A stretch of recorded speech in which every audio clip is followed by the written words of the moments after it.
रेडियसले represent गर्दा यो पोइन्टको coordinate हाम्रो 0,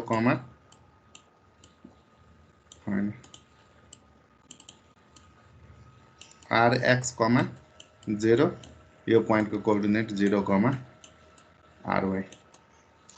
same like in circle ellipse बनाउँदाखेरि हामीले चाहियो के त rx र ry को भ्यालु चाहियो अनि सेन्टर भ्यालु चाहियो। सर्कल जस्तै हामी सेन्टर जुन पोइन्ट दिए पनि पोइन्ट्सहरु क्याल्कुलेट गर्दा हामी सेन्टर ओरिजिन मानेर क्याल्कुलेसन गर्छौं। Then while plotting the calculated points x र y क्याल्कुलेटेड पोइन्ट हो भने प्लट गर्ने बेलामा के त x + xc y + yc गर्छौं। Same like in circle. अब सर्कलमा हामीले सिमेट्री प्रोपर्टी युज गरेको थियो। 8 वटै अक्टेन्ट सिमेट्री हुन्छ भनेको थियो, तर इलिप्समा 8 वटा अक्टेन्ट सिमेट्रिक हुँदैन। तर यहाँ के हुन्छ त यो क्वाड्रेन्ट 4 वटा क्वाड्रेन्ट चाहिँ सिमेट्रिक भन्न मिल्छ। यसमा 4 वटै क्वाड्रेन्ट के त सिमेट्रिक भन्न मिल्छ। दैट मिन्स इलिप्समा पनि हामी के त एउटा क्वाड्रेन्टको लागि कम्प्लिट पोइन्ट्सहरु क्याल्कुलेट गर्छौं। जस्तै सपोज यो फर्स्ट, यो सेकेन्ड, यो थर्ड, फोर्थ क्वाड्रेन्ट हो भने हामी कुनै एउटा मात्रै क्वाड्रेन्टको लागि पोइन्ट्सहरु क्याल्कुलेट गर्छौं र त्यही पोइन्टलाई बाँकी 3टा क्वाड्रेन्टमा युज गर्छौं। लाइक सपोज यहाँनिर यो फर्स्ट क्वाड्रेन्टमा हामीले क्याल्कुलेट गरेको पोइन्ट xy हो भने यसलाई हामी सेकेन्ड क्वाड्रेन्टमा पनि, थर्डमा पनि र फोर्थमा पनि युज गर्न मिल्छ। -x - y minus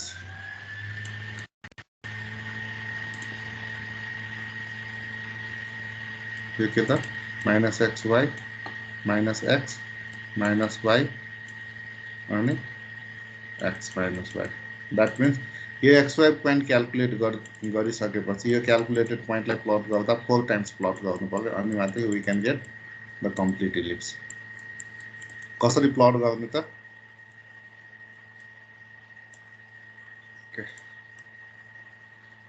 so first क्वाड्रेन्टको लागि पोइन्ट यही नै भयो। नेक्स्ट क्वाड्रेन्टमा के गर्न मिल्यो? x + xc -y + yc। Similarly, next -x + xc -y + yc, and next -x + xc y + yc. So we calculate the point xy, and while plotting, we will plot the xy point for all these 4 quadrants. यो first quadrant हो, यो second क्वाड्रेन्टको point हो, यो third क्वाड्रेन्टको point हो, यो fourth क्वाड्रेन्टको point हो। जुन हामीले इलिप्समा के गर्थ्यो यसलाई 8 वटा अक्टेन्ट्सहरुमा प्लट गरेको थियौं हैन। इलिप्सको केसमा 8 वटा अक्टेन्टलाई सिमेट्रिक बनाएर हामीले क्याल्कुलेट गरेर प्लट गरेको थियौं भने इलिप्स सर्कलको केसमा भने इलिप्सको केसमा के त 4 वटा क्वाड्रेन्टमा त्यो पोइन्टलाई प्लट गर्थ्यो यसरी। ठीक छ, क्लियर छ यो?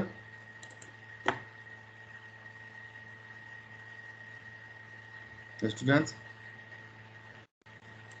यस sir.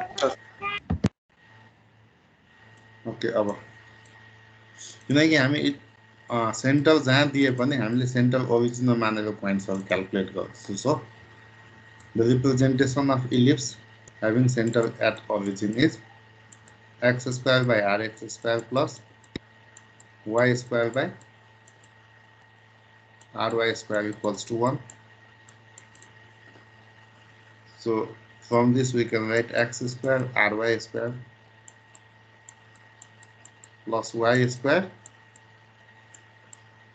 rx² minus rx² ry² equals to 0. Now differentiating with respect to x, we will get dy by dx equals to क्या आउँछ dy by dx?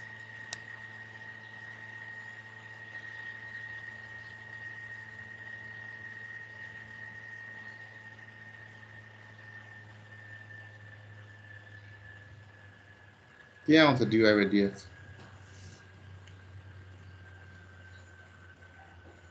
2x ry square plus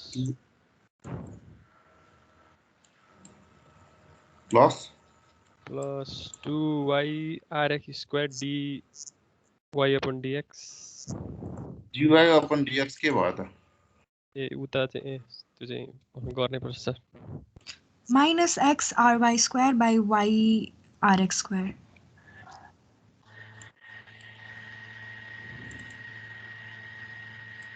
यो हजुर सर। हामी के कन्सिडर गर्दैछौँ त? एब्सोल्युट भ्यालु कन्सिडर गर्दैछौँ हैन? सो एब्सोल्युट भ्यालु भनेको यो आयो। यो किन गरेको हो त? इलिप्स ड्र गर्नलाई कहाँबाट स्टार्ट गर्दैछु त्यसको बेसिसमा हामीले कुन एक्सिसमा स्याम्पलिङ गर्दै लाने त्यो डिसाइड गर्नलाई। Like same in circle we have done. यो पोइन्ट किनकि के छ 0, ry छ हो। सो यहाँनिर 0, ry को लागि dy by dx को भ्यालु के हुन्छ?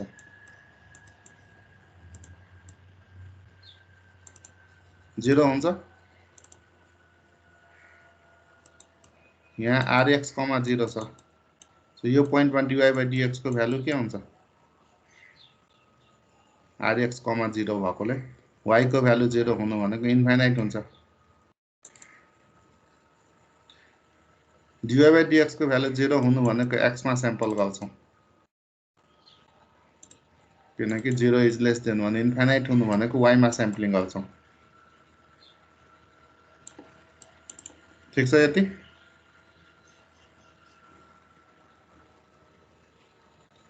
सर एकचोटि फेरि भनिदिनु न त्यो स्याम्पलिङ वाला। यहाँनिर यो पोइन्ट कति हो? 0, ry हो।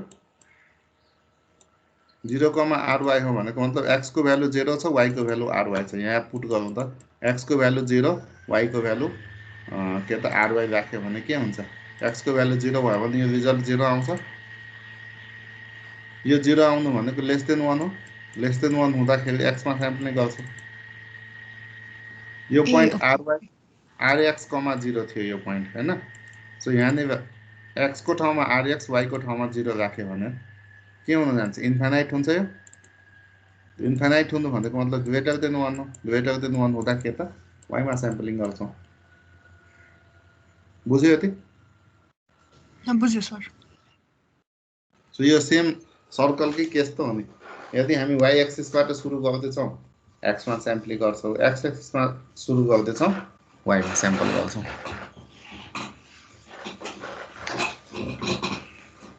Okay. Again, same like in the case of circle, we have defined the function of circle. त्यस्तै यहाँ हामी के गरौँ त? function of ellipse define गरौँ at point xy। के हुन्छ? function of ellipse at point xy x square ry square plus y square minus rx square ry square हुन्छ। अब यो फंक्शनको भ्यालु पोजिटिभ हुनु भनेको मतलब के हो? नेगेटिभ हुनु भनेको मतलब के हो? 0 हुनु भनेको मतलब के हो? कति बेला पोजिटिभ आउँछ यो function?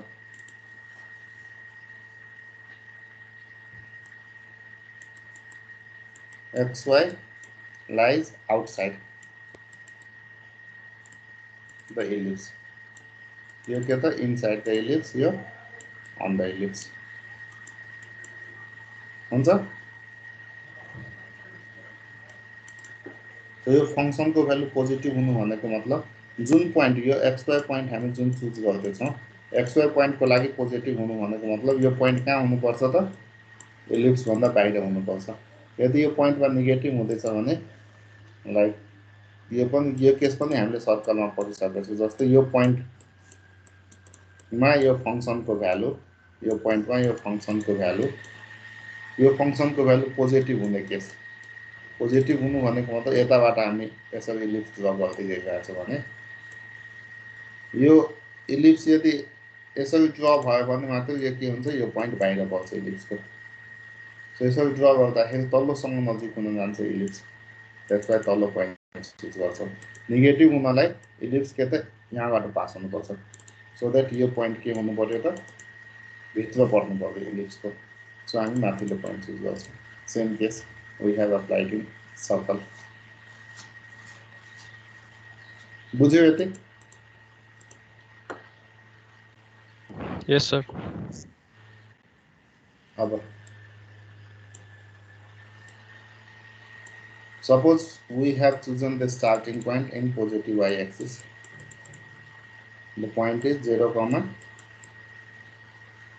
ry, and we are moving in clockwise direction. So we have to calculate all the points till y equals to 0. So your point के हुन्छ rx, 0 हुन्छ. अब यहाँबाट सुरु गर्दैछौँ हामी यो डिरेक्सनमा मुभ गर्दैछौँ क्लकवाइज डिरेक्सनमा मुभ गर्दैछौँ भने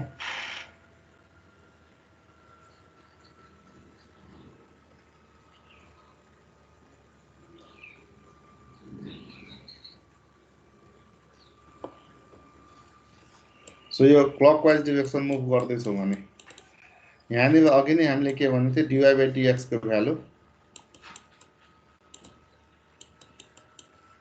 0 यहाँनिर dy by dx को भ्यालु इन्फाइनाइट भनेको ग्रेटर देन 1 या लेस देन 1 अब यदि स्टार्टिङ पोइन्ट हामी यो चुज गर्दैछौँ भने यहाँबाट यो डिरेक्सनमा मुभ गर्दैछौँ भने यसले के देखाउँछ x मा स्याम्पल गर्नु पर्यो सो सपोज यसरी क्याल्कुलेट गर्दैछु x मा स्याम्पलिङ गर्दै हामी के त इक्वेसन सल्भ गर्दैछु यसरी गयो जाँदै गर्दा त के हुन्छ यहाँनिर किनकि 0 छ यहाँ इन्फाइनाइट छ भने 0 बाट इन्फाइनाइट सम्म बढ्दै गएको हो नि हैन 0 बाट इन्फाइनाइट बढ्दै जाँदा कुनै एउटा यस्तो पोइन्ट आउँछ होला जहाँनिर के त यो dy by dx को भ्यालु 1 हुन्छ किनकि 0 र इन्फाइनाइट को बीचमा के छ त 1 छ कहीं न कहीं सो कुनै न कुनै पोइन्टमा के हुन्छ त dy by dx को भ्यालु 1 हुन्छ अब सपोज यो पोइन्टमा 1 छ भने यो पोइन्ट भन्दा फेरि हामी एक्सिड गर्दैछौँ भने हामीले x मा त स्याम्पलिङ गर्नै मिलेन y मा स्याम्पल गर्नु पर्यो किनकि यो पोइन्ट पछि बियोन्ड दिस पोइन्ट के हुने भयो त dy by dx को भ्यालु ग्रेटर देन 1 हुँदै जाने भयो सो ग्रेटर देन 1 छ भने एज वी हेभ स्टडीड के त x मा स्याम्पलिङ गर्दै मिलेन y मा स्याम्पलिङ गर्नु पर्यो द्याट मिन्स एउटा यो इलिप्सको एउटा कम्प्लिट क्वाड्रेन्टको लागि हामीले सर्टेन पार्टसम्म x मा स्याम्पलिङ गर्नुपर्छ भने सर्टेन पार्टमा गएर के त y मा स्याम्पलिङ गर्नुपर्छ कुन पोइन्टलाई लिने हो त जुन पोइन्टमा dy by dx को भ्यालु 1 छ त्यो पोइन्टलाई लिएर हामी अब के गर्दैछौँ त इलिप्सको यो फर्स्ट क्वाड्रेन्टको रिजनलाई फर्स्ट क्वाड्रेन्टको एरियालाई हामी यसरी दुईटा रिजनमा स्प्लिट गर्छौँ by assuming that this is the point where dy by dx is is 1 so that region 1 को लागि के हुन्छ dy by dx को भ्यालु लेस देन 1 हुन्छ रिजन 1 को लागि x मा स्याम्पलिङ गर्छौँ रिजन 2 को लागि के गर्छौँ त सैंपल इन y बुझे यति Yes, sir. Yes, sir. So अब यो रिजन 1 र रिजन 2 को क्याल्कुलेसन वा डिसिजन प्यारामिटरको डेरिभेसन हामी छुट्टा छुट्टै गर्छौँ so first of all region 1 को के छ हामीले कहाँ यहाँबाट सुरु गर्दैछ यो डिरेक्सन मुभ गर्दैछ स्याम्पलिङ गर्दैछु x मा x को भ्यालु बढ्छ y को भ्यालु घट्छ सो कसरी चुज गर्नु पर्ने भयो त्यसमा सेम सर्कल के छ फर्स्ट पोइन्ट यो चुज गर्छु नेक्स्ट पोइन्ट यो चुज गर्ने कि यो चुज गर्ने त्यसको लागि यहाँ बीचमा डिसिजन प्यारामिटर सेट गर्छु कुन पोइन्टमा त xk + 1 yk - 1/2 मा डिसिजन प्यारामिटर सेट गर्छु अनि pk को भ्यालु के हुन्छ त्यही function of ellipse at point this हुन्छ pk plus 1 क्याल्कुलेट गर्छौँ फेरि सेम सर्कल के जस्तै अनि pk plus 1 को भ्यालु निकाल्छौँ इन टर्म्स अफ pk ठिक छ यति त्यस्तै रिजन 2 मा इन्टर गर्नु भनेको मतलब के हो त जुन अघि हामीले 2x ry square by 2y rx square निकालेको थियौँ रिजन 1 मा हुनलाई के हुनु पर्यो त यो भ्यालु लेस देन 1 हुनु पर्यो यो भ्यालु लेस देन 1 हुँदैसम्म हामी रिजन 1 मा आउँछ लेस देन 1 हुनु भनेको मतलब 2y rx square greater than or equal to 2x ry square हुन्जेलसम्म हामी रिजन 1 मा आउँछ यो कन्डिसन हाम्रो ब्रेक हुने बित्तिकै हामी रिजन 1 छोडेर रिजन 2 मा इन्टर गर्दैछौँ भन्ने बुझिन्छ रिजन 2 को स्टार्टिङ पोइन्ट भनेको रिजन 1 को एन्ड पोइन्ट भनेको लास्ट पोइन्ट भनेको रिजन 2 को स्टार्ट पोइन्ट हो भन्ने बुझ्छौँ रिजन 1 को end point is the start of region 2 भन्ने बुझ्छौँ ठिक छ सो रिजन 2 को लागि गर्दाखेरि के गर्ने हो त y मा स्याम्पलिङ गर्दैछौँ फर्स्ट पोइन्ट यो भयो y मा स्याम्पलिङ गर्दैछौँ भनेपछि नेक्स्ट पोइन्ट यो हुन्छ कि यो हुन्छ यो दुईटा मध्ये एउटा पोइन्ट चुज गर्ने यसको लागि डिसिजन प्यारामिटर यहाँ सेट गर्छ कुन पोइन्टमा सेट हुने भयो त यो xk हो भनेको त xk प्लस 1/2 y को भ्यालु yk माइनस 1 यहाँनिर सेट गर्ने हो सो यसको लागि पनि यो फंक्सनको भ्यालु निकाल्छ र pk प्लस 1 को भ्यालु pk को टर्ममा निकाल्छ depending on pk is positive or negative यो रिजन 1 को लागि हामी y को भ्यालु चुज गर्छौँ सर्कलमा हामीले गरिसकेका छौँ रिजन 2 को लागि पनि depending on pk is negative or positive हामी x को नेक्स्ट भ्यालु चुज गर्छौँ बुझ्यो सबैले so calculate the decision parameter for both region 1 and region 2 region 1 को पनि यो डेरिभेसन गरेर region 2 को पनि डेरिभेसन गरेर हामीले जे चीज सर्कलमा गरेको थियौँ त्यही नै चीज फंक्सन मात्रै फरक हो अहिले गर्थे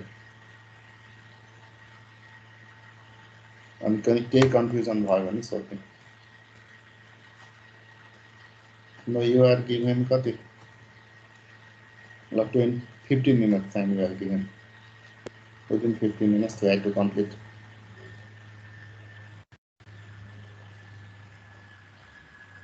okay